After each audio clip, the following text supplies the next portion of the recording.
Part two. Okay.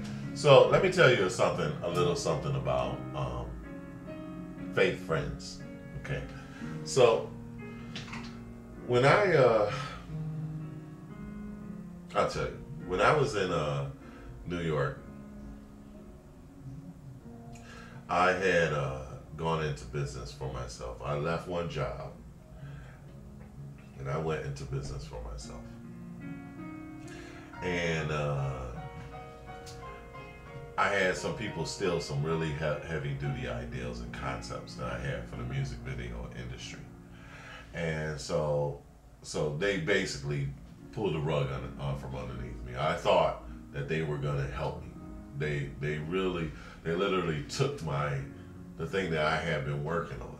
But I had two plans. I said I was also going to develop and learn so I can get a good job. So I took a leap of faith and went into this business, and I did good for a while, about a year and a half, and about a year and a half. And then after a year, it started to really just plummet. But I wouldn't give up. I wouldn't give up. I mean, at that time I had lost my apartment, and so I had lost my apartment, so I was actually living in the studio. But I still wouldn't give up.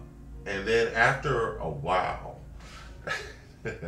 see, that's why I don't like to tell the stories of situations, direct miracles. But I'm gonna just go ahead and say this one.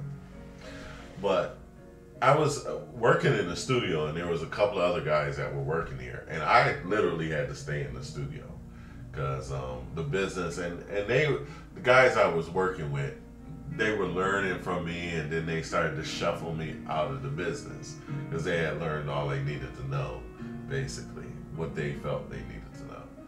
And so they started to cut off business. I was kind of feeding off their business, but they didn't really guarantee me business, but they definitely tried to work me out of business. So trying to keep the story short. So it just really got bad. And then after a while they said, look, you're not paying the rent. You gotta go. Okay. So you gotta go. And at that time I didn't have an apartment. I was in a terrible situation. I was living there, I wasn't making money, and I was hungry. So I didn't have food. And you know what? They talk about Christ going 40 days and fasting for 40 days and stuff, and great men that do that. And boy, when you get hungry, it's some real deal. I ate, and the Lord was still good to me because from one of the photo shoots, they had got this snap, crackle, caramel popcorn. So I was eating caramel popcorn for like a month. and I had a girlfriend that would come in and she would buy me a sandwich. She was a godsend. But one day she walked in and they told me I had to move my stuff, and I was kind of a little disoriented because my world was crashing. And so,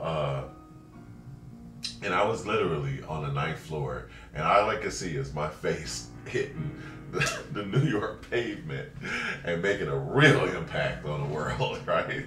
Which is what I set out to do in my business, was to make an impact on the world. So I would have made it one way or another. But she walked in one day, and the one guy, he was prejudiced, and one of the guys, and he hated me. And so he really wanted to humiliate me while I was going down. So beat a dead dog, kick a dead dog. So I had to move my stuff out. She actually got the storage space. So I moved my stuff into the storage space, all except my computer, because I still had faith. I still believed. I believed that I was going to make it. Yes, without an apartment, without food, looking at nowhere to live, I believed I was going to make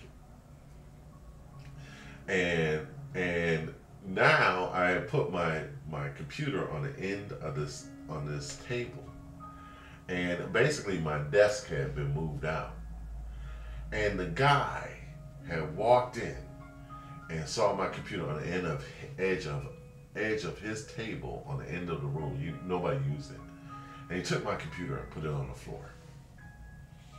So my friend had walked in to give me a sandwich, right? And I was on the floor working on my computer in this office. I believed I had faith, and was nothing gonna stop me from making it. And I had prayed, I had asked the Lord to help me. And I knew, because it says in His Word, that I have never seen the righteous forsaken. Not that I'm righteous, but I believe that. I have faith in it. And so, I don't know how, but I had just got a job that was making more than the guy who had been in business for 10 years. It was over $70,000. Start with benefits, with a shower. I used to have to pay people to use this shower. And then one day, I used to have a couple of bad days. So, they kind of were really mad at me too, because I would smell out the place too. So they really wanted me out. So now I had a sauna, a shower. It was just really wonderful. But God had delivered me. And through that situation, absolutely, you would think there was no hope, but I still had hope. Where anybody else could look at it and not see, except for my friend. My friend, and this girl was so endearing, and she was just an average girl. And she said, the day I walked in and I saw you on the floor, still working, she said, I knew you were going to make it. She could see faith. She could see my faith. And, I talked about it. But when them guys lowered that guy, that crippled guy, tore up the roof, now I can understand why God could see faith. Why Jesus could see that faith in those guys. And He just healed the man. He released the power. It must be something to it. If God said faith is the evidence, well, He saw faith, and that's the evidence of the thing hoped for, and there it was.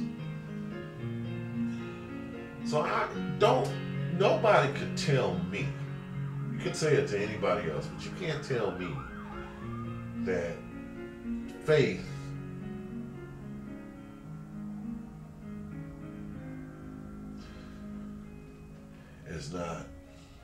doesn't work. That faith is not true. That faith doesn't maintain. That faith doesn't deliver. That faith doesn't heal. That faith, you can't tell it to me. Because I don't believe that. Because I see faith many, many times and many, many miracles. I haven't even gone into half of them. Now, they don't have to be earth-shaking, but they definitely are true. All right, that's it. I don't think I have anything else to say. Thank you.